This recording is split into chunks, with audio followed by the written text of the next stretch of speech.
Punuan din ang mga bus na mayat-mayang umaalis mula naman sa Southwest Integrated Bus Terminal sa lungsod ng Parañaque. Kamustahin natin ang sitwasyon doon? Nakatutok live si Cesar Apolinario. Saan? Naku Mel, kung gitgitan ang mga pasahero sa maraming bus terminal sa Metro Manila, dito naman sa Southwest Integrated Bus Terminal sa Parañaque ay kabaliktaran ang sitwasyon. Madaling nakakasakay ang mga pasahero papunta sa kanilang mga probinsya. Hindi natitenga ng matagal ang mga bus na pumapasok sa Southwest Integrated Provincial Bus Terminal.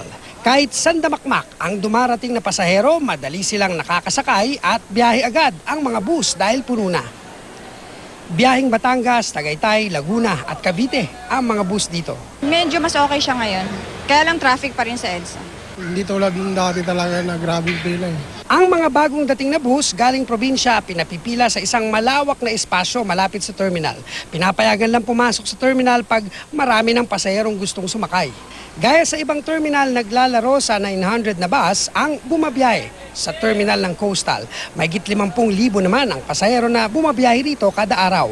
Pero dahil holiday at inaasahan ang higit sa 20% dagdag ng pasahero na pupunta sa probinsya, nagdagdag din ng mahigit 100 bus. Maganda ngayon dahil wala tayong coding. So yun isang naging problema minsan pag may coding tayo, medyo control yung nababawasan yung ating mga bus. So, dahil suspendido ang number coding, nakadagdag ito sa paglaki ng volume ng mga sasakyang bumabiyahe sa lansangan. Nakadagdag pa sa kalbaryo ng mga motorista ang ginagawang road reblocking sa magkakahiwalay na lugar sa EDSA na nagsimula ngayong Miyerkules. Mel, dito sa kahabaan ng NIA Road, yan nakikita natin sa inyong screen ay ang NIA Road, no? Galing yan sa MOA at sa EDSA. Yung mga na-traffic dyan sa EDSA, ngayon pa lang papunta rito sa may NIA Road, papunta rito sa may terminal dito sa Parañaque. At karamihan nga sa mga nakausap nating mga pasahero ay nagrereklamo na madaling araw ang pagsakay dito sa bus terminal sa Parañaque, na-traffic naman sila sa EDSA. Mel?